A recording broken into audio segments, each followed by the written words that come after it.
An ancient tomb dating back 1,000 years was discovered. My husband's childhood sweetheart begged me to withdraw my application to lead the excavation team and let her take the position instead. I knew full well she wasn't up to the task, and given the immense significance of this tomb's excavation to the entire international archaeological community, I firmly refused. The childhood sweetheart tearfully quit the archaeological team and, in a turn of events, joined a gang of tomb raiders, ultimately meeting her death during a loot. Meanwhile, I successfully led the team in excavating the tomb, uncovering a previously unknown civilization's remains, and was promoted to become the youngest director in the archaeology department. But during a subsequent tomb collapse, while we awaited rescue, my own husband, who was on the same team, knocked me unconscious and sealed me alive inside a coffin. He told the rescue team that arrived, "There's no one in there," at my funeral.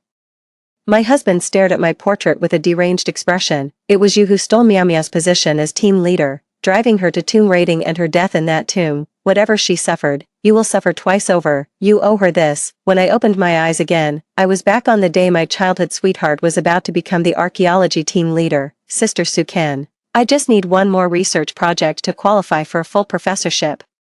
"You're already a professor. Could you let me have this one? Let me lead this tomb excavation." In the spacious, well-lit conference room, people had already begun to leave. Miao Yusin walked over to me, looking at me with pleading eyes. I could only stare at the notebook in front of me, scarcely able to believe that I had been reborn. I had been reborn to the moment when Miao Yusin asked me to give up leading the expedition into the tomb. In my previous life, Miao Yusin used the exact same plea, begging me to step aside from the competition for the lead archaeologist position. But I knew all too well that her field archaeology skills were amateurish at best. She'd mostly coasted by on luck and connections to get where she was. Moreover, this excavation was of critical importance. Higher-ups were placing great emphasis on the tomb's discovery, and the initial exploration phase couldn't afford a single misstep, so I firmly turned her down, stating that the selection would be based on merit alone, even if she wasn't the team leader. As a member of the archaeological team, this expedition would have been a shining highlight on her professional record, but Miao Yusin felt I was looking down on her. She accused me of throwing my weight around, quit the team in tears, and started working with tomb raiders in their illicit trade. However, with the tomb excavation imminent, I didn't dwell on her departure. I led the archaeological team in successfully exploring the ancient tomb. We successfully retrieved highly valuable first-hand materials and discovered the ruins of a previously unrecorded civilization. The findings from this project propelled me to become the youngest director in the archaeology department, and my reputation soared. Later, during an emergency repair of an ancient tomb, the burial chamber collapsed, trapping my husband, Wu Yicheng, and me inside as we awaited rescue. But he knocked me unconscious, stuffed me into the tomb's coffin, and left me directly on top of a 1,000-year-old corpse, sealing me in to die. When the rescue team finally arrived, he told them with a straight face that he was the only one there. Wu Yicheng stopped the rescue team from opening the coffin. "There's no one in there," he said. "If you open it, the corpse poison might escape." After we got out, Wu Yicheng immediately applied for my death certificate. On the surface, it was flawless. He even held a funeral for me. He stared at my memorial photo with a deranged expression, as if I were his father's murderer. "It was you who stole Meow Meow's position as captain, driving her to tomb raiding and her death in that tomb. You will suffer double what she endured. This is the debt you owe her, and only your life can repay it. Go down there yourself and beg Meow Meow for forgiveness." My heart turned to ashes. Only then did I realize my own spouse saw me as a mortal enemy, harboring this deep-seated hatred for so long, all for the sake of taking my life. I cannot accept this. I will not rest in peace. When I heard Miao Yusin's demand for the second time, I felt neither anger nor resentment. Instead, I couldn't help but laugh, and the laughter grew louder and more uncontrollable. The agony of betrayal and death intertwined with the sheer astonishment of getting a second chance.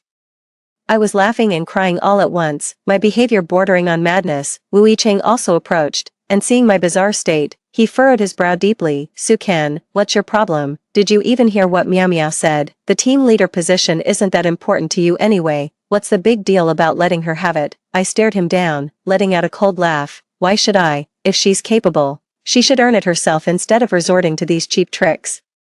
Even if I had to do it all over again, my answer would still be the same. My refusal was even more direct than in my past life. Miao Yusin's eyes instantly welled up with glistening tears, and her voice trembled with a sob. "Sister Sukan, my mother is still in the hospital, waiting for money to save her life. I'm counting entirely on this project to get promoted to full professor so I can use the salary to pay for her treatment. I'm begging you. I know you look down on me. And you can do whatever you want to me, but please, for my mother's sake, just help me this one time. She was crying pitifully, tears streaming down her face, and even made a show of trying to kneel and kowtow to me, but before her knees could even bend, Wu Yicheng stopped her. The people who hadn't left yet gathered around, hearing Miao Yusin's tearful plea. They all started berating me for being heartless. Su Kan, you're already a professor. Giving up the team leader position wouldn't affect you much, but for Miao Yusin, it's a lifeline. How can you just stand by and watch her drown? Just because you're a professor, you think you're better than everyone else, picking on the weak. That's just rotten behavior. If you had any compassion, you'd give the opportunity to Miao Miao. She's counting on that money for a life-saving treatment. Wu Yicheng also stared at me coldly, his face full of disgust. Su Kan, will you stop being so selfish? This project is crucial for Miao Miao. You can afford to be casual about it, but she can't. With an attitude like yours, we'd be better off letting Miao Miao lead the team. He said it with such finality, cutting me down to nothing in just a few words. I was so angry I almost laughed. What does he mean? I'm being casual about it. How much have I put into this project? Does Wu Yicheng have any idea? Mountains of reference books are still piled up in the study. The notes I compiled fill up a thick notebook, and my computer is packed with sketches for this tomb exploration. I've been burning the midnight oil for 2 whole weeks, just to make this archaeological expedition as thorough as possible. What does Miao Yusin even know? She can't even name the basic tools needed for an archaeological dig. Anyone can see the immense value of this dig.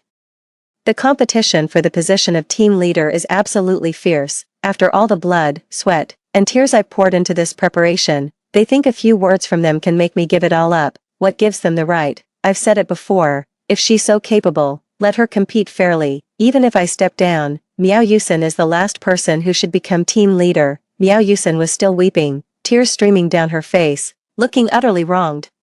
If Sister Su Kan insists on being the team leader, then I'll just withdraw from the archaeology team. Staying here would only be a bother to her anyway. It's okay, Miao Miao, really, I wish you and Brother Yicheng all the best with your work. Wu Yicheng grew even more furious, jabbing a finger in my face as he yelled, just because you outrank Miao Miao, do you think that gives you the right to bully a junior? Have you no shame? You'd better take the initiative now, go to the supervisor. Put in a good word for Miao Miao, and recommend her for the promotion, otherwise, don't expect my forgiveness. I looked at Wu Yicheng, utterly disappointed. How can he utter such shameless words with a straight face, without a hint of shame or hesitation? I waved a hand dismissively and said with sarcasm, don't pin that label on me. I don't deserve the honor. I'll be the one to leave the team, so you two can have your perfect sibling act all to yourselves.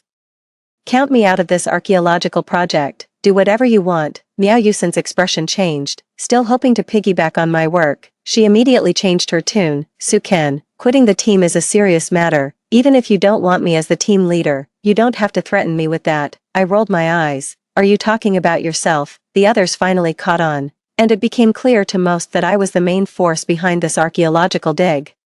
Giving up the lead role and quitting the team are on completely different levels. If I really left, the final operation would be twice the effort for half the results, so they started trying to talk Miao Yusin out of running for team leader again. They said she simply wasn't up to the task, that she was in over her head. Others made snide remarks, accusing her of being selfish and putting her own interests above the team's. They claimed her story about her mother's medical bills was just an excuse to grab the leadership role. Since the dig hadn't even started and a promotion or raise was nowhere in sight, Miao Yusin turned deathly pale, looking as if she might collapse at any moment. Wu Yicheng, his heart aching for her, pulled her close and roared at me, Su Kan, how far will you push someone before you're satisfied? You're so petty, hounding her relentlessly over a team leader position.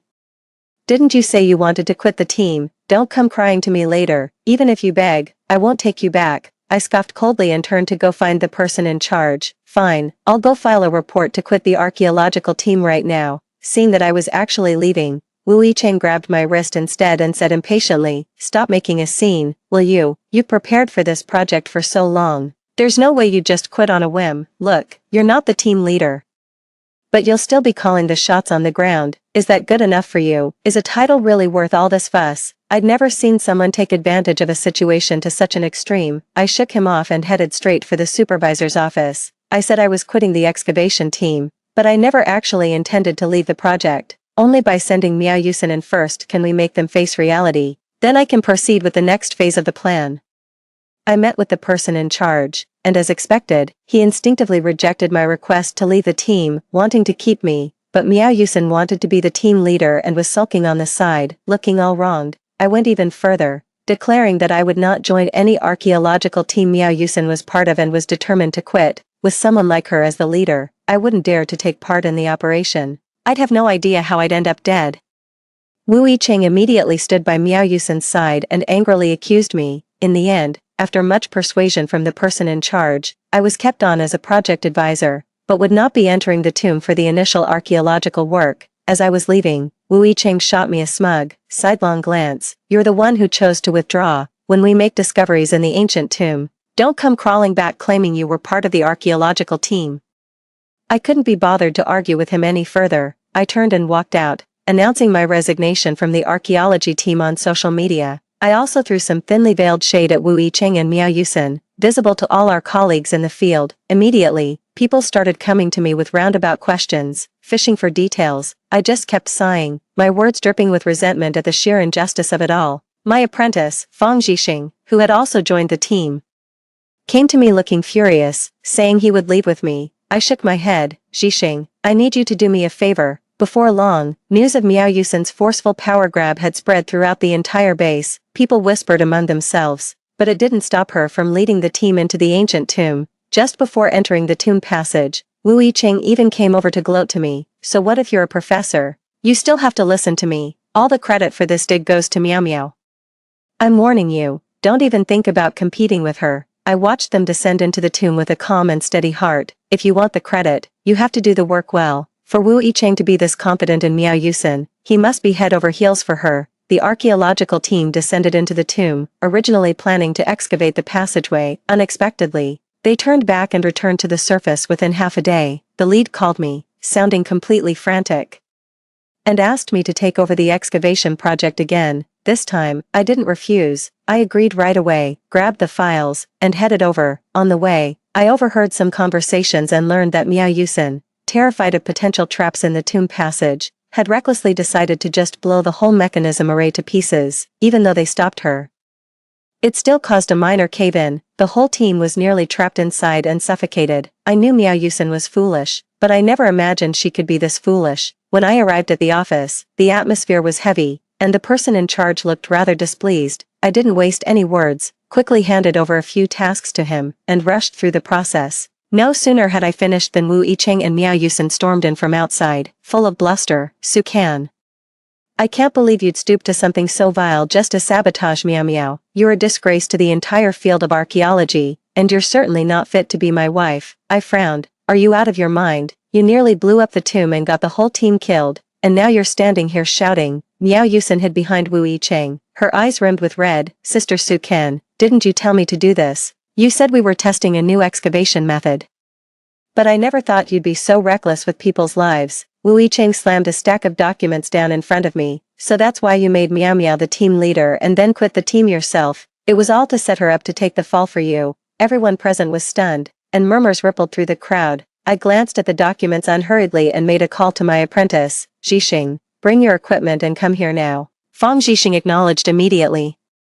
I then thought of something else and told him to find my collection of papers as well. Wu Yicheng listened to my phone conversation and let out a contemptuous snort. What, do you think producing your papers will absolve you of your wrongdoing? Even with all your academic achievements, they're all going down the drain today. A person who disregards human life and has no morals is unfit to be a professor. You'll be condemned by everyone. Annoyed by what I was hearing, I picked up the scattered documents from the floor. Upon closer inspection, they were the blasting analysis diagrams I had left in the room earlier. No wonder Miao Yusen went crazy and used explosives to destroy the mechanisms in the tomb. Holding these diagrams, I turned a cold gaze toward Miao Yusen. Where did these come from? Miao Yusen avoided his gaze. But, you gave these to me. You asked me to run the tests for you. Why else would I suddenly use explosives? I was tricked too, Yicheng. I'm so scared. Woo woo woo. As she spoke, she began to cry, burying herself in Wu Yicheng's arms. Wu Yicheng held her, his eyes ice cold. Su Kan, you dare threaten Miao Miao. This matter won't end well today. I scoffed. Just you wait. Once Fang Zhixing gets here, the whole truth will come out. You're just trying to stall. What can a mere PhD student like Feng Zhixing do, unless he was in on this whole harmful scheme of yours, now that I think about it? He reacted the fastest back in the tomb. Could it be he knew all along and was just standing by, watching on purpose? Su Can, you're utterly despicable. Wu Yicheng's mind was racing with wild assumptions. The more he spoke, the more worked up he became, convinced he had uncovered the truth. You're not even saying a word. See, you can't weasel your way out of the facts, can you? I slammed my hand on the table in frustration. Shut up. Can't you just wait quietly? You've been talking for ages without a shred of proof. Isn't this just you making baseless accusations against me? Miao Yusen leaned against Wu Yicheng and started sniveling again. How could we possibly have any evidence? Sister Su Can, you were afraid of being held accountable if something went wrong, so you only gave me this blueprint and nothing else. But even if it ruins my future, I can't cover for you. I have a responsibility to the people and the cultural relics you might harm. I scoffed. A single blueprint is enough to convict me. Since when did passing judgment become so easy? Everyone in the office looked bewildered, but with Miao Yusen and I giving conflicting accounts, no one spoke for a moment. Wu Yicheng, his face flushed with anger, spoke up with an air of righteous indignation. I'll ask you directly, are these blueprints yours or not? I glanced at him and nodded. That much is true, but, before I could finish, Wu Yicheng cut me off without a hint of courtesy. He wore a smug, triumphant look, as if he had everything under control. All right, I knew it. At least you're being honest. Would have been easier if you just admitted it sooner instead of dragging it out. You really are a piece of work. I slapped him hard, yet my mind was eerily calm. Wu Yicheng, let me say it one more time. Whatever Miao Yusen did has nothing to do with me. You're my husband, yet you take her side at every turn.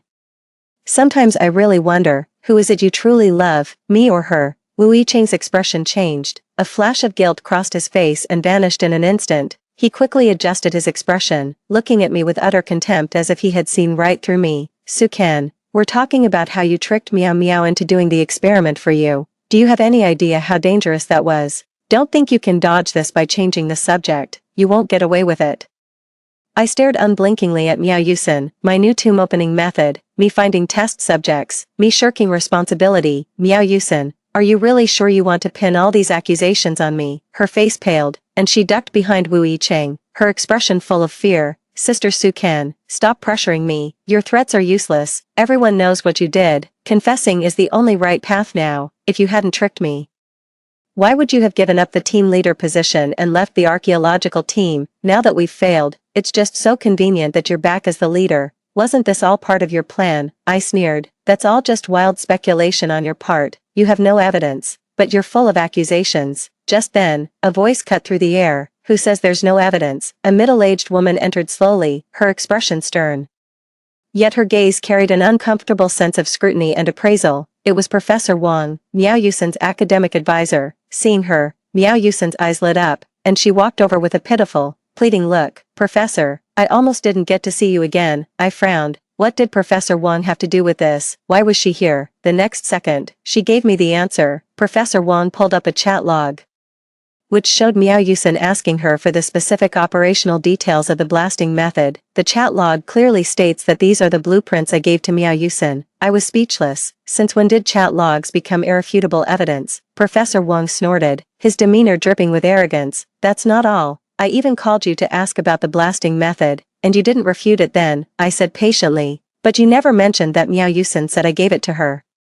Nor did you say this method was intended for tomb excavation. Just then, my phone chimed with a notification. I opened it and smiled. I held up my phone and said slowly, since everyone claims I gave this to Miao Yusen, let's take a look at this. I tapped on the phone, and what appeared was unmistakably a surveillance video. The footage was clearly of my studio. The surveillance footage clearly shows Miao Yusen sneaking in when no one was around, rummaging through my desk, pulling out a few drawings, and then hastily running off. The whole thing was done on the sly, and what she took were precisely those blasting method diagrams meant to be used as evidence against me. Holding up my phone with a cold sneer, I confronted Miao Yusen directly. Didn't you claim I gave you these drawings? So why does the footage make it look like you were the one sneaking in to take them? Miao Yusen's face went pale, her eyes widened, and the words escaped her lips before she could stop them. How could there be surveillance? I crossed my arms and looked at her, my tone icy. If there hadn't been surveillance installed, you would have pinned the crime of slander and harm on me. All eyes turned to Miao Yusen with renewed suspicion. Miao Yusen, these are the blueprints you stole from Su Can. Didn't you claim she gave them to you? If these are fake, then Sukan probably didn't order the tomb's demolition either, right? Sukan's blueprints were stolen. How could she possibly have instructed Miao Yusen to use explosives on the tomb passage? Wow, who knew Miao Yusen was such a liar? Ambiguous glances of all kinds fell upon her, leaving Miao Yusen's face pale. With red-rimmed eyes, she looked at Professor Wang, her expression full of grievance. Professor Wang refused to look at her, his face stiff and unyielding. That's not what she told me. I was deceived too, teacher, Miao Yusen called out. Her face a picture of disbelief. I wore a wry, ambiguous smile. If that's the case, why didn't you stop her when she first came to you? Is it that you want to see her fail so you can expose me and bring me down? Or is it because you're a bit of a hack yourself? With only a half-baked understanding of this blasting method, Professor Wang's face darkened. He glared at me menacingly, his tone full of threat. Sukan, I've been around a lot longer than you have. Don't try to pull these tricks on me. I scoffed and didn't press the matter any further. Then, turning back to Miao Yusen with a beaming smile, he said, well, still trying to deny it. Miao Yusen's lips trembled. Clenching her teeth, she forced out a feeble defense. So what? Regardless, this blueprint was found in your desk. The fact that you're studying this stuff just proves you're up to no good. I'm just the one you set up. If not for that, you'd have used it in archaeology yourself someday, just as I thought. Even with irrefutable evidence, she's still hell-bent on dragging me down with her. Before I could retort, another set of footsteps sounded from outside the door. Fang Zhixing had arrived. Professor, I brought everything you asked for. I first took the collection of papers from Fang Zhixing, flipped to a specific page, and spread it open on the desk. I looked at Miao Yusen with a faint, ambiguous smile. Didn't you say I was researching a new blasting method? Why don't you compare those diagrams with the 2 missing pages here? Those drawings were promptly fetched, and the paper itself made it clear they belonged to this book. In the appendix of the thesis collection, several page numbers were missing, which matched the drawings perfectly. Someone was astonished, but this collection was published by Professor Su last year. These drawings have existed for a long time. Only then did I begin to explain, in a leisurely manner, this isn't some new method I've been researching at all. It's actually an illustration from one of my papers on the blasting techniques used by tomb raiders. Surprised, you thought it was a method I developed for excavating ancient tombs. But it's just an illustration that fell out of my collection of research papers. Someone immediately looked up the paper online and said, just as I thought. Miao Yusen had turned deathly pale, unable to utter a single word. At the same time, I took another item from Fang Zhixing's hand, the recorder they used when they descended into the tomb. I looked calmly at Miao Yusen, who seemed on the verge of fainting. Don't pass out now. Hang in there a little longer. There's more to see inside. Then I switched on the recorder. The playback showed the exact scene from when we entered the tomb. The angle was from just behind and to the side of Miao Yusen, perfectly capturing details others had missed. Inside the tomb passage, just as Miao Yusen had placed a charge, Fang Zhixing tried to warn her, but Miao Yusen just shot him a glare and proceeded to ignite the fuse on her own. If Fang Zhixing hadn't reacted so quickly, Miao Yusen would have blown herself up and taken the rest of the team with her. Watching the footage, he gave a cold, mirthless smile. Miao Yusen, Zhixing warned you, but you still had to charge ahead on your own. Isn't it you who's all ambition with no skill, using other people's lives to test your reckless ideas? The scene was captured with perfect clarity, leaving Miao Yusen with no room for rebuttal. Her lips parted, but in the end, she closed them in utter defeat. Everyone glared at her with fury, while the person in charge wore a dark, stormy expression. If the recorder hadn't captured this scene, Professor Su would have been wrongfully accused for nothing. Miao Yusen, you're the pot calling the kettle black. You don't have a shred of guilt, do you? Now that the truth is out, a full report of Miao Yusen's actions will be submitted to the higher-ups for them to handle. Miao Yusen glared at me with pure hatred, dropping her pitiful act. Her tone was venomous. Sukan, if I couldn't succeed, don't you dare think you can. That tomb is far too difficult. Absolutely no one can pull it off. I'm speechless. You're not good enough yourself. Yet you want to drag others down with you. Before I could even speak, another group of people walked in from outside. My student can definitely do it. The moment I heard the voice, I stood up in pleasant surprise and walked toward the door. Professor, what brings you here? At the head of the group was my former mentor, Professor Zhang. Professor Zhang said with a warm smile, after you contacted me the other day, I thought it over and decided to come in person. It's a good chance to see how you're doing. He glanced around the room and gestured toward the equipment being brought in behind him. This is the novel approach Sukan conceived, integrating air quality monitoring with archaeology and cultural relic preservation. He produced the minutes from our previous video conference and gave a brief overview. This method maximizes the preservation of unearthed artifacts, preventing fragile relics from oxidizing or turning to dust the moment they leave the tomb. Upon hearing this proposal, the experts present were thrilled, repeatedly hailing it as a groundbreaking innovation. While I was brimming with ambition, ready to forge a new path, things weren't looking so good for Miao Yusen and Wu Yicheng. They damaged the ancient tomb first and slandered me afterward, so they're definitely facing severe punishment. Even Wu Yicheng won't escape disciplinary action.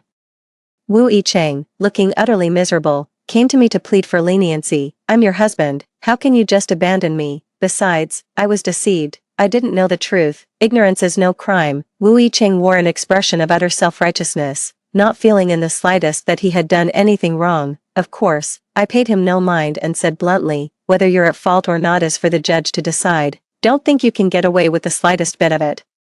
Coming to me is useless. His face instantly darkened. How dare you? Miao Miao didn't mean it, and you just stood by and did nothing. Is it really worth making such a big deal over such a small mistake? We're in this mess because of you. If you abandon me now, I'll divorce you. I let out a light laugh and said airily, fine, let's get a divorce then. I stared coldly at Wu Yicheng's mortified expression, enunciating each word deliberately. Mark my words, Wu Yicheng, I gave her a chance.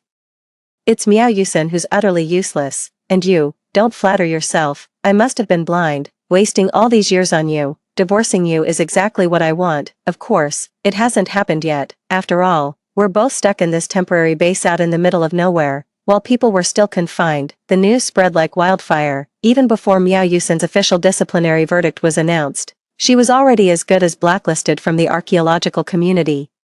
And her advisor, Professor Wang, was dragged down with her. A whole can of worms was opened, revealing numerous misconducts, and he was stripped of all his honors and titles, regardless of their fate. On my end, after discussing several plans with my professor, I packed my gear and headed straight into the ancient tomb. With the experience from my past life, this excavation went much more smoothly. Once inside the tomb, we managed to successfully preserve several artifacts that would have otherwise been lost. The excavation lasted several days. When the first phase wrapped up, the entire team was thrilled, and we held a small celebration that evening. I was seated at the gathering and was persuaded to have quite a few drinks. I scanned the crowd but didn't see Wu Yicheng or Miao Yusen, which struck me as odd. Granted, they probably had no face to show in public right now, but that shouldn't keep them from meals.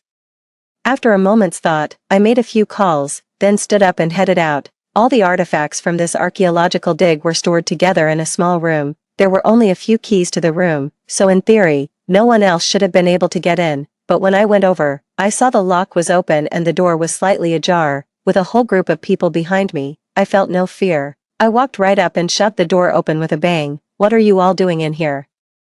The doorway was wide open, revealing Wu Yicheng and Miao Yusen inside, acting furtively while holding an artifact, clearly up to no good. Upon seeing us, they scrambled to their feet in a panic, trying to flee, but they were no match for my sizable group and were promptly pinned to the ground. With a stern expression, I strode forward and discovered, to my horror, that they were holding the painstakingly preserved bamboo scrolls and were about to snap them in two.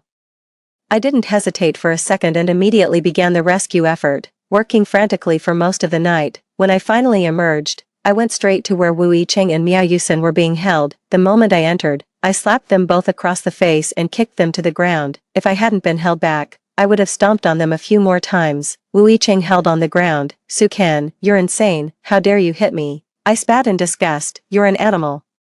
How dare you damage cultural relics? A few slaps from me is getting off easy. With a crazed look, he burst into maniacal laughter. You drove me to this. Why does everything go your way? Why do you succeed at everything while I'm always in your shadow? Sukan, you deserve this. I kicked him again. The police are on their way. You can just sit tight and wait for your jail cell. As the first phase of the ancient tomb excavation wrapped up, the trial for Wu Yicheng and Miao Yusen officially began. Wu Yicheng was sentenced to several years in prison. It was only when the handcuffs were snapped on and the verdict was read that he seemed to realize the gravity of his situation. Begging me for mercy through his tears and sobs, I promptly filed for divorce, and not long after, I was officially divorced from Wu Yicheng. Miao Yusen was also convicted, as an accomplice. Her sentence was 1 year shorter than Wu Yicheng's. I didn't pay much attention to the outside world, focusing entirely on completing the excavation of the ancient tomb. 5 years later, the excavation project for this millennia-old tomb officially concluded. Just as in my previous life, I discovered traces of a new civilization within it, filling a blank chapter in human history. On the strength of this research achievement, I was smoothly promoted to director of the archaeology department at the Cultural Relics Bureau, becoming the youngest chief scientist on a national-level major archaeological project. Since then, I have dedicated myself to excavating the remnants of the new civilization, focusing my research in this area and earning the title of the foremost archaeologist of the new civilization. Several years passed in this manner, and Miao Yusen and Wu Yicheng were released from prison, one after the other. I had lost track of time, so I was surprised to see them featured in the news. 2 grave robbers killed in dispute over loot, remaining suspects apprehended. I saw the headline, clicked on it, and was shocked to find it was about Miao Yusen and Wu Yicheng. Their identities are an open secret, whispered about in archaeological circles, so I eventually pieced together the whole story. It turns out, after her release, Miao Yusen couldn't find legitimate work in archaeology and, just like in a past life, fell back into tomb raiding with a gang of looters. Later, when Wu Yicheng got out, she roped him into the operation too. A group of grave robbers, deep in the remote mountains, stumbled upon a surprisingly rich ancient tomb filled with gold, silver, and jewels, but with so much loot, everyone wanted the lion's share. Wu Yicheng and Miao Yusen banded together to stand up to the robbers, underestimating their viciousness.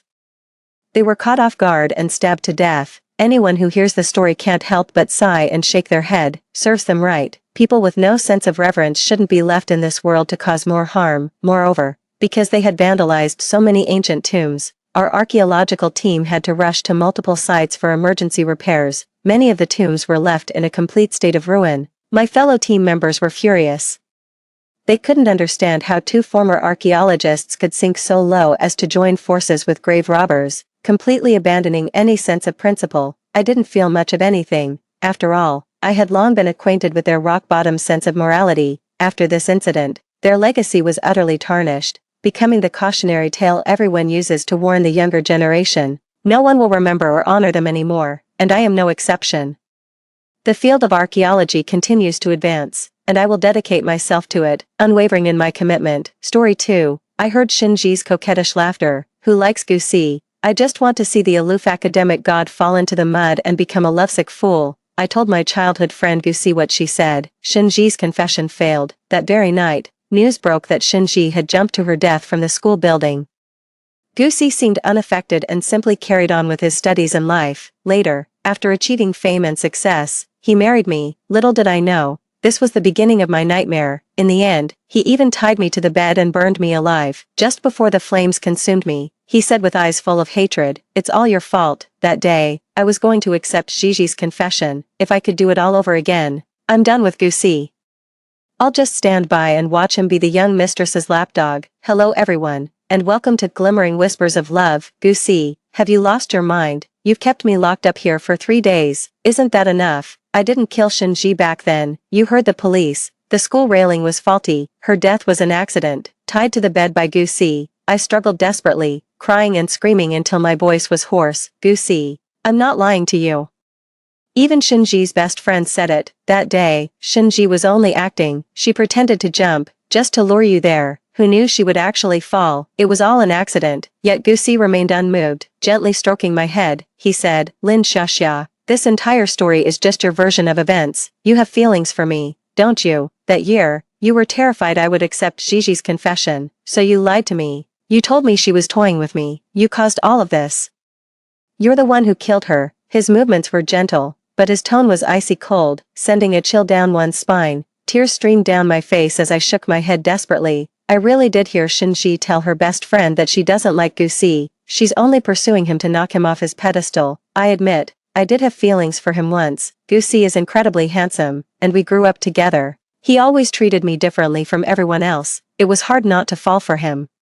But I wouldn't casually frame someone. I thought Gusi understood me. So, clinging to a faint glimmer of hope in my heart, I pleaded earnestly, Gusi, don't you know me? I wouldn't slander Shinji just for your sake. Believe me. I'm begging you to believe me. Let me go, and I'll pretend none of this ever happened. Gusi said nothing, remaining silent for a long time. After a long while, he lit a cigarette and looked at me coldly, his eyes full of mockery. Lin Xiaxia, I've known for a long time that you've had feelings for me. for years, but to be honest, aside from your academic performance, you fall short of Shinji in every other way, family background, looks, everything. I trusted you completely, and I deeply regret ever taking your words at face value. Xia, you made a mistake, and now you must face the consequences. Something inside me slowly sank and shattered. I thought all those years of growing up together meant he understood me. Turns out I was wrong. Little did I know, he not only didn't believe me, but he actually hated me. His hatred for me ran bone deep. Marrying me was all part of his revenge. So, that aloof, untouchable persona he used to coldly reject Shinji back then, it was all an act. He's clearly into Shinji. I wanted to scream at him, to tell him he's insane. If he liked Shinji, he should have said so sooner. It's not like I'm hung up on him, but I didn't dare provoke him, afraid he'd spiral even further. He blew out a smoke ring, his tone detached. Did you know, Gigi left me a love letter, filled with her affection for me. How could she not love me? How could she possibly be playing me? Gigi is dead. She proved her love for me with her death. His face was calm, a gentle light shining in his eyes, as if he was looking through me, gazing back at those youthful days that can never return. He pressed the still-lit cigarette butt against my skin. The cigarette end sizzled faintly against my skin, and I could almost smell the acrid scent of burning flesh. A jolt of pain shuddered through my body. Gusie's expression grew increasingly tender and affectionate, the flame from his lighter illuminating his clean, sharp jawline. Finally, he made the definitive call. It's all your fault that Shinji is dead. Lin Xia, you can go keep her company now. I saw the resolve in his eyes. I knew he wasn't going to let me go. I screamed in utter despair. Gusie, you're insane. I had nothing to do with Shinji's death. Let me go. This is illegal. I struggled desperately, the ropes cutting angry red welts into my wrists, but I couldn't break free. The air all around grew searing hot, flames leaping skyward. In the final moment before the inferno consumed me, I heard him say, "It's all your fault." That day, I was going to accept Gigi's confession. Amidst the agony of being burned alive, I finally understood. He had never stopped thinking about Shinji. When I opened my eyes again, I felt a sharp pain in my lower abdomen, and my legs were weak and shaky. I nearly lost my balance and fell into the pit, steadying myself against the stall door. I looked down and realized I was squatting in a school bathroom stall, my bowels emptying in a violent rush. I was still feeling a bit lost when I heard a familiar voice coming from the cubicle next door. Shinji's best friend teased, "So, Missy, do you really have a thing for Gusie?" Shinji scoffed playfully, as if, "I just want to see the aloof academic god fall from his pedestal and act like a lovesick puppy. I'm just toying with him, that's all." A moment later, Shinji lowered her voice and said to her friend, "Oh, well, I actually made a bet with Han Xian. You mustn't tell anyone." "Okay, we bet that if I could make Gusie fall for me to the point where he'd choose a vocational college for his university entrance exam just for me, then he'd give me all his allowance for 3 months to buy a bag. So that's what this is about." So, my childhood friend Gusie's entire future was nothing more than a trivial little wager to those rich kids. I never imagined that my death in my past life stemmed from such a petty joke. Leaning against the wall, I tried to calm myself, not even daring to breathe too loudly. It was then that I realized, I had been reborn.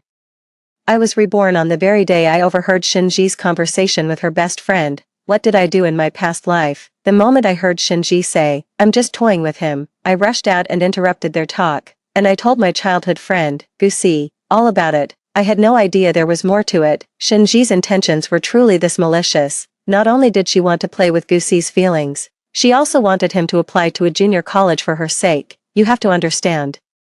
Gusie was prime material for a top-tier university. Choosing a junior college would have ruined his future. In my past life, I saved Gusie's future. I never could have imagined I was saving an ungrateful wretch. In this life, I'm dying to see the look on Gusie's face, the top student, when he plummets into the abyss and his future lies in ruins. Only after Shinji and her best friend had walked away did she finally rub her leg and slowly step out of the toilet stall.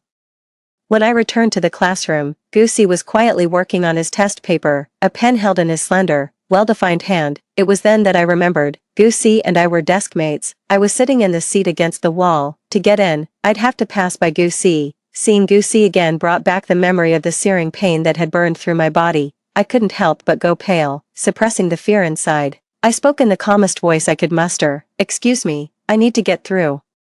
Hearing me, Gusie made a narrow opening. I rudely shoved my way in, knocking all the test papers off his desk onto the floor. Gusie picked up the papers. Instead of getting angry about them falling, he said to me with concern. What's wrong? You look so pale. Is your blood sugar low again? He deftly pulled a white rabbit milk candy from his desk and pressed it into my palm. Then, patting my head, he said, "Here, Shashya, have this candy. You'll feel better in no time."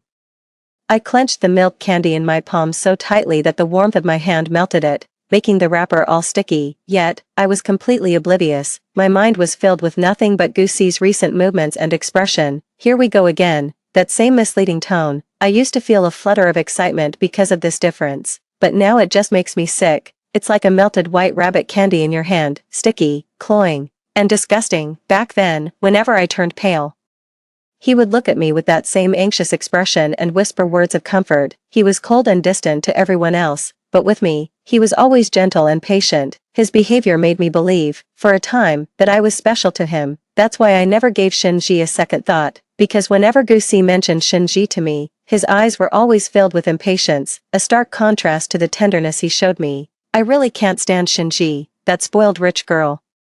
She just coasts into the honors class because her dad's loaded, without having to lift a finger. Honestly, with grades like hers, having her in our class is a complete waste of educational resources. Everyone else is actually studying hard, but she's just slacking off, dragging down our class average. I can't believe Shinji said she likes me. A high and mighty princess like her is even capable of liking someone. Shinji is so annoying. Does a spoiled girl like her just not get it? I've turned her down several times, and she still insists on clinging to me. Once again, Gusi uttered these words in a cold, detached tone. He was working through a set of math problems. He was completely oblivious to Shinji's presence right beside him. It wasn't until a loud thud broke the silence. Shinji had knocked her water cup to the floor. Sobbing, she ran out of the classroom. Only then did he look up, his pen falling still. He watched her retreating figure disappear from the doorway. Lost in thought for a long while. After that day, Shinji rarely came to school for classes. Because of that, I never connected Shinji with him. It wasn't until much later, when did things actually start to change. It was during a book handout. The class monitor counted the books and realized there was exactly one short, so, the monitor handed out books to everyone in the class, except for Shinji. There was a loud riot. Gusi stood up from his seat, the sudden movement scraping his chair and desk against the floor with a harsh, grating sound. He asked, "Monitor, why isn't there a book for Shinji?" The class monitor replied impatiently, "You know how it is. A rich girl like Shinji skips class all the time. Having a book or not makes no difference to her. Her father donated a whole building to the school. No one here is going to hold her accountable. Her family's loaded. She probably doesn't even need to take the college entrance exam. She'll just go abroad for a fancy degree later. What does she need books for?" Hearing this, Gusi handed his own textbook to her. "Shinji, are you going to skip class again in the future?" Shinji smiled. Her smile was radiant and captivating. She tucked a strand of hair behind her ear and said, "If you tell me not to skip class, I won't skip class ever again." A faint smile tugged at the corner of Gusi's mouth, but he quickly suppressed it. He nodded calmly. That smile vanished too quickly. As if it were just my imagination, watching the scene, I felt a pang of strangeness at the time. Gusi never usually bothers with such trivial matters. Why would he go out of his way to help Shinji today? But in the end, I said nothing. That whole day, in every class, Gusi shared my textbook, reading alongside me. He never once turned to look at Shinji. He just kept making mistakes in his notes, crossing out line after line. Looking back now, the signs were all there from the very beginning. I snapped back to reality, wiped the sticky residue from my hand with a napkin, and threw it, along with a piece of candy, into the trash. Shinji happened to walk in from outside the classroom. She was a world apart from the rest of us in our dowdy school uniforms. Every inch of her, from her perfectly manicured toes to the tips of her hair, was immaculate, and she carried a lovely, delicate fragrance. She was stunningly beautiful, with a head of lush, cascading waves, fair skin, and a smile that was bold and radiant. She leaned in close to Gusi, her flowing hair brushing against his shoulder. In a saccharine sweet tone, she whispered into his ear, "ACI, meet me in the alley behind the school tonight. There's something important I need to tell you, about us." Gusi's expression remained calm, but his lips trembled slightly. He didn't answer, as if giving a silent refusal. Yet I noticed the pen in his hand paused for a moment while he was writing the exam, and a faint blush crept up to the tips of his ears. That's when I realized his heart was in turmoil. I was blind and foolish before, I just couldn't see it, but now, I've finally seen the light. Shinji wanted to say more to Gusi, but just then, the class bell rang. Only then did Shinji reluctantly return to her seat. I quickly composed myself and threw myself wholeheartedly into the lesson. During class, I was astonished to find that my memories of the first 17 years of my life were incredibly vivid. In contrast, everything from my previous life felt like a dream. If not for the excruciating pain of my death being seared into my memory, I even began to wonder, in a daze, if my entire past life had been nothing but a dream. But that's even better. All the high school knowledge is still fresh in my mind. If I just double down on my efforts now, I can get into a better university than in my previous life. Time really flies when you're focused on studying. And just like that, the school day was over. When school let out, Gucci's movements as he packed his bag became slow and deliberate, as if he was hesitating about something. He asked me, "Xia, Shinji said she needs to talk to me after school. Do you think I should go?"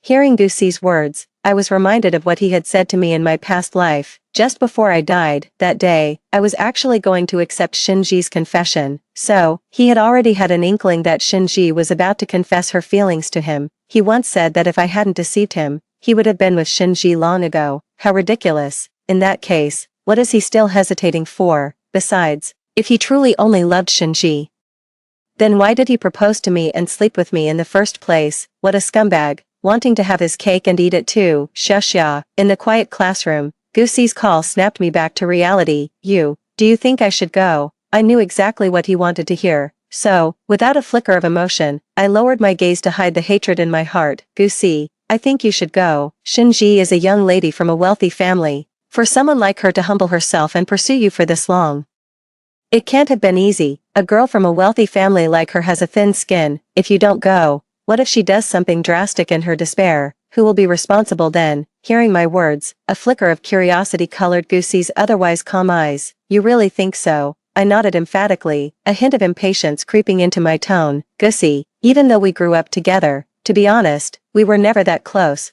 I'll answer your questions about you and Shinji this one time only.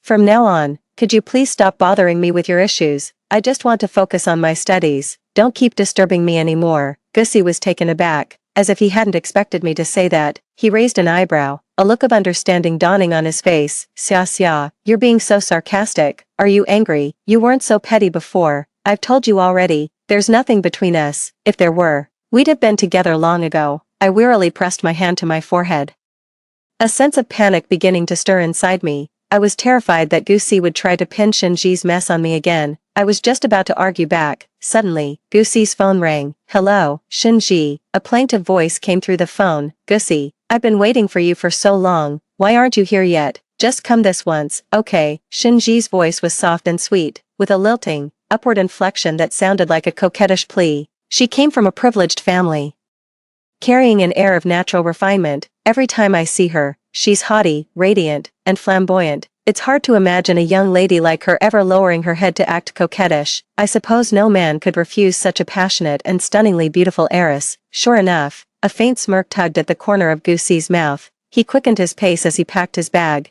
gave my cheek a pinch, and said, Xia, be good, don't fuss. I'm going to find Shinji first. I'll bring you your favorite grilled starch sausage when I get back tonight. At the mention of the familiar starch sausage, my thoughts began to wander again. I couldn't help but think of my past life. In his past life, Gucci's family circumstances were quite poor. His father passed away from stomach cancer when he was very young, and it was his mother who single-handedly raised him. His mother worked as a factory laborer, earning a limited wage, so she couldn't give him much for his living expenses. My mother, kind-hearted and seeing them as a poor widow and her child who were also our next-door neighbors, would often send me over with things like chicken soup. After a few back and forths, Gucci and I became quite familiar. We've been in the same class since elementary school. All these years, you could say we're childhood sweethearts, having received kindness from my family since he was young. He always felt the need to buy me something in return. To save him money, I lied. Even though I love little cakes, I told him my favorite snack was those cheap street vendor sausages. Honestly, I didn't like it that much at all. I only said so to spare his feelings. So, when I heard Shinji say she wanted to drag him down into the mud and mess with him, all I could think about was that I had to stop Shinji from doing it. And I succeeded. Gucci got into a top-tier university, a 985 institution.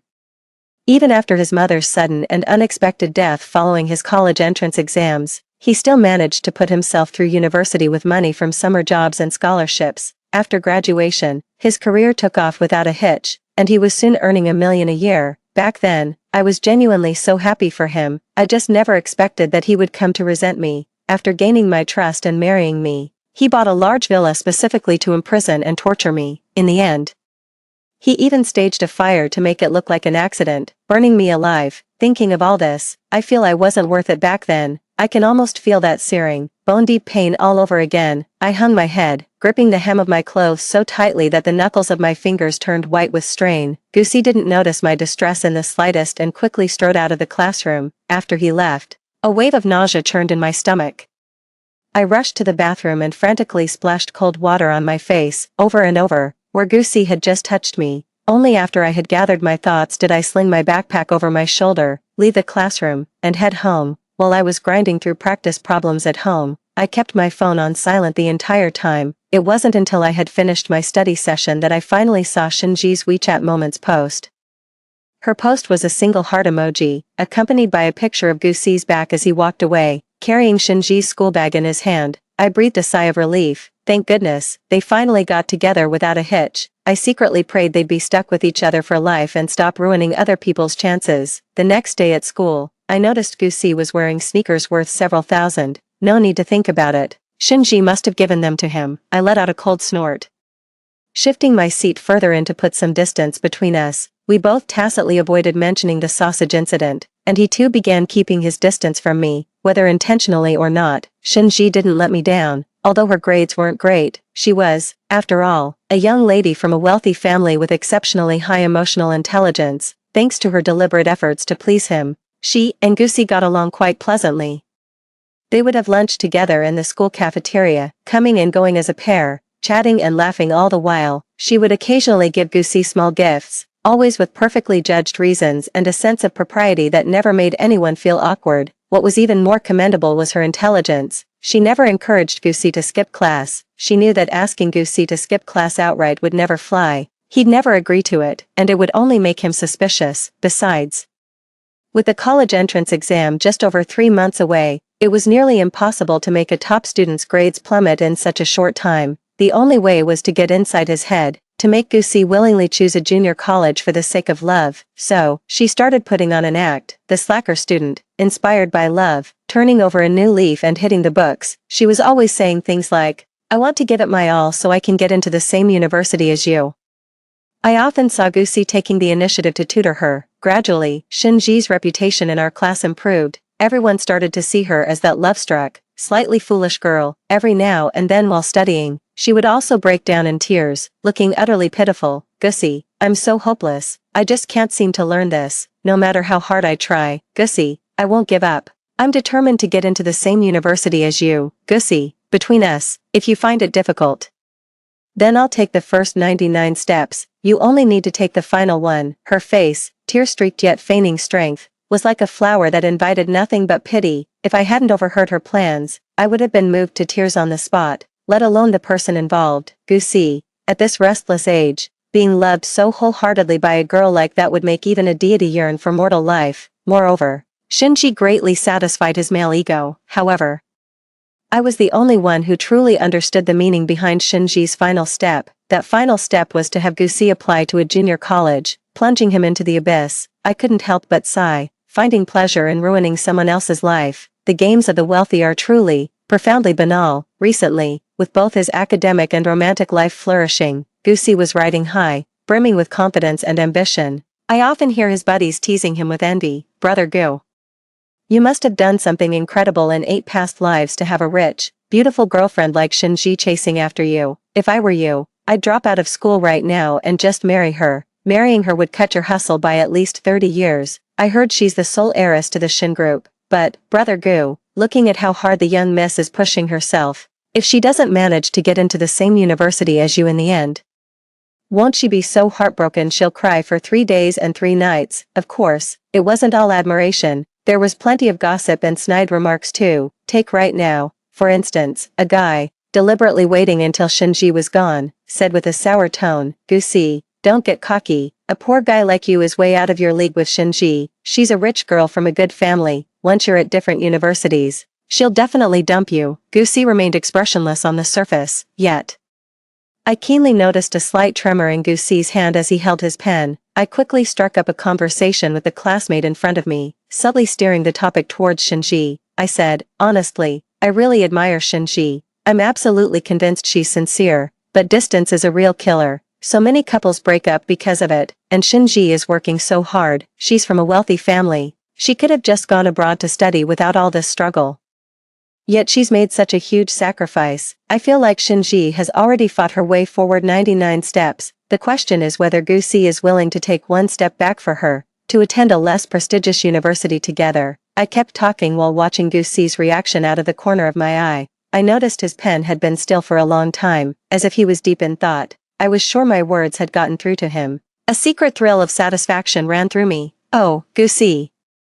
Please don't let me down. Don't let yourself sink any deeper. The deeper you fall, the harder you crash. Time rushes by, never pausing. During this time, I could feel Gucci sinking deeper and deeper. He started waiting on Shinji hand and foot, bringing her breakfast and filling her water bottle. He even massaged her stomach and bought her sanitary pads when she was on her period. The whole act was just like that of a loyal dog. Meanwhile, I quietly hit the books while they were busy with their sweet nothings. In the blink of an eye, the college entrance exam was over, and the day to check scores arrived. I performed exceptionally well, ranking within the top 50 in the province, a score so high it's withheld from public lists. Both Tsinghua and Peking University were calling, competing to recruit me. As for Gucci, just like in my past life, he scored high enough to get into a top-tier 985 university. As for Shinji, she still didn't meet the minimum score for a bachelor's degree program and could only apply to a junior college. The day after the results came out, we all met up at a KTV to have our farewell party. Once at the KTV, I deliberately sat next to Gucci and Shinji to get a front row seat for the drama. Gucci was still indecisive about filling out his college applications. He seemed deeply troubled, downing one bottle of beer after another in silence. Shinji didn't press him. Instead, with red-rimmed eyes, she first adopted a pitiful, tactical retreat. I really want to be at the same school and in the same class as you, but it's okay if we're not. We don't have to go to the same university. I just don't know if we're at different schools, in different majors, whether our free time will ever line up, whether we'll still be able to get together. I really, really want to be with you, but for your sake, I can compromise. Seeing a flicker of hesitation in Gucci's expression, she pressed on. Gucci, I mean, if you're willing to apply to the same university as me, I'll give myself to you on the day the acceptance letters come out. I know what you're afraid of losing, and I want you to know I'm deadly serious about this. I've thought it through. We could have a child while we're in college. That way, my father wouldn't be able to object to us anymore. Once the child is a bit older, we'll take him with us to study abroad and further our education. I stood there listening, utterly dumbfounded. I could hardly resist giving Shinji a round of applause, marveling at how incredibly skillful she was. What she said was enough to move any man who heard it. I just wonder, when the truth finally comes out, whether Gucci will be able to handle the fact that she's been toying with him like a dog.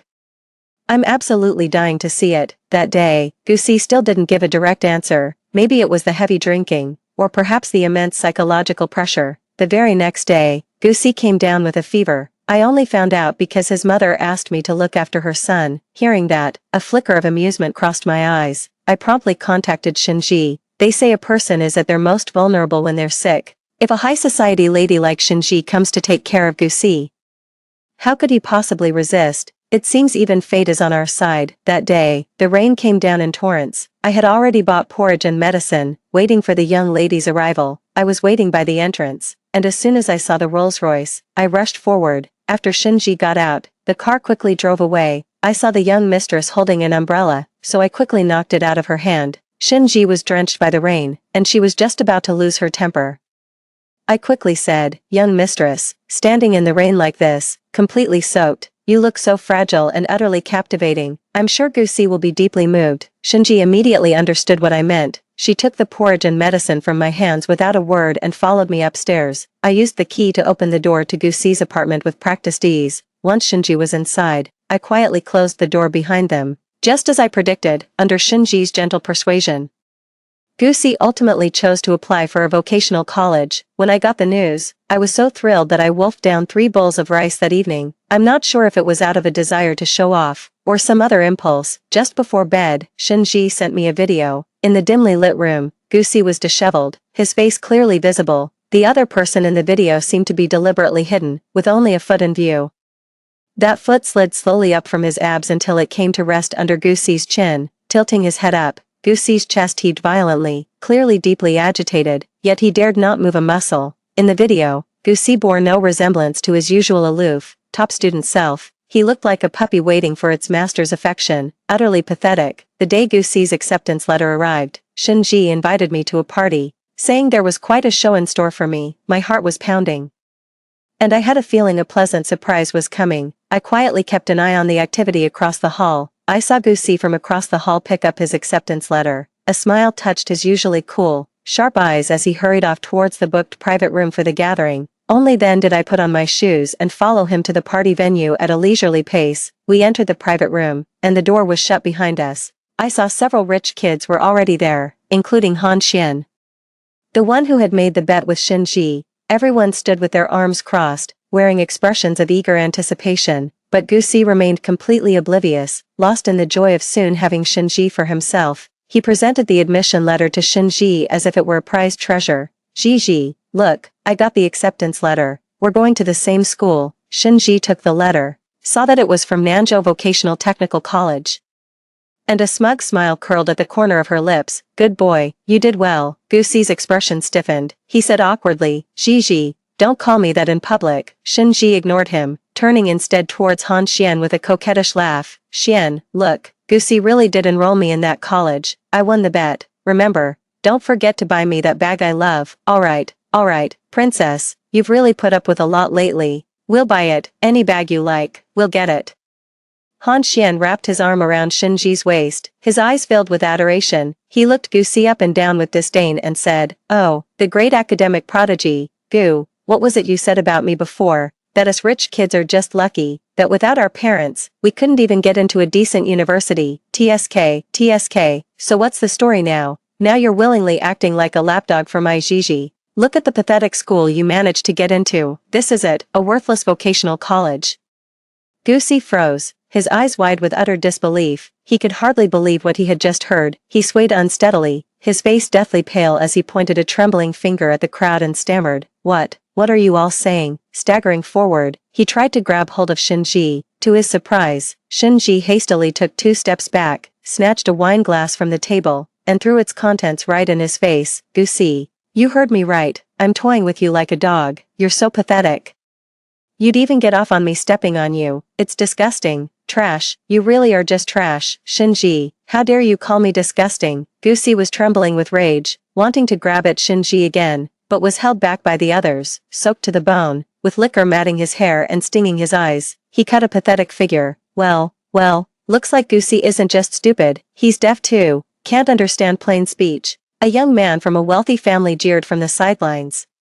Once someone broke the ice, the others joined in the mockery. Honestly, look at Goosey, who does he think he is? Some penniless nobody actually believing he's good enough for the sole heiress of the Shin group. Pfft, ha, what an idiot. I think he's lost his damn mind. Just look at his clothes. Probably cost less than $500 total. How pathetic. I hid quietly behind those rich kids, listening in with immense satisfaction. Goosey wanted to rush forward and throw a punch. Han Xian's voice drawled out a lazy threat. Everyone in this private room is from a wealthy family. If you dare lay a hand on anyone, you'd better watch out. Han Xian left his sentence hanging, but anyone could grasp the unspoken implication. Goosey's expression shifted through a series of changes, but in the end, his clenched fist relaxed. He seemed to have had his backbone ripped out. His once straight, proud posture, as upright as a pine or bamboo, began to slump. Watching Goosey teetering on the brink, trampled into the mud, I was reminded of what he had said in our past life. He said, Gigi left me a love letter, filled with her affection for me. How could she not love me? How could she possibly be toying with me? See, this is what Goosey calls love, indeed. One must let go of the urge to intervene and respect the paths others choose. If someone is eager to be a rich girl's lapdog, it's best not to stand in their way. Suddenly, Goosey's phone rang. He fumbled to answer it, accidentally hitting the speaker button, and an urgent voice came through the line. Hello, are you a family member of Li Chuiying? Li Chuiying just suffered a sudden acute myocardial infarction. Despite resuscitation efforts, she passed away on the scene. Upon hearing the news of his mother's sudden death, Goosey's mind went blank with a deafening roar, and he collapsed into unconsciousness right then and there. Seeing this, the crowd immediately scattered in a panic. Everyone was afraid of getting involved, and not a single soul was willing to lend Gusi a hand. I also slipped away amidst the chaos. The next time I heard about Gusi was while I was packing my bags for university. Gusi was on the news. He had completely lost his mind. He had secretly stalked Shinji for 3 days and nights. Finally seizing his chance, he stabbed her 18 times. Shinji died on the spot, and he was arrested on the scene by the police and taken to prison. Gusi was convicted of intentional homicide under aggravated circumstances and sentenced to death. Just before he died, I got a call from the police saying Gusi wanted to see me. After much hesitation, I finally decided to go, through the transparent glass of the visitation room. I saw Gusi pick up the phone, his eyes filled with venom, and he snarled, why didn't you tell me that Shinji was playing me? My future wasn't supposed to be like this. I should be a winner in life, a social elite earning millions a year. Lin Xiaxia, why has everything changed? Looking into Gusi's clouded eyes, I knew the familiar Gusi from my past life had returned. I leaned close to the phone and chuckled softly. Gusi, isn't this what you wanted? Gusi's eyes were wide with shock, bloodshot and filled with utter disbelief. You've been reborn too. No, wait, you were reborn a long time ago, I said calmly. Gusi, in our past life, didn't you insist that Shinji loved you? Didn't you accuse me of lying? If that's the case, what's with this hysterical fit you're throwing now? I looked at his disheveled state with an amused smile and teased, what's the matter? Not a fan of your current state. I, for one, am absolutely delighted. Hearing my words, Gusi completely broke down. His face was contorted with rage as he frantically smashed his head against the glass, blood streaming down his forehead, yet he refused to stop. I, however, hung up the phone, smoothed out the wrinkles on my clothes, and left the visitation room with a light, brisk step. Stepping outside, the sunlight washed over me, and I felt as if I had been reborn. In that moment, I understood that the past would dissipate like mist and smoke. My future will be radiant and brilliant. That's all for today's story. If you've listened this far, please leave a comment saying, have a great day every day. Wake One wishes everyone happiness each and every day.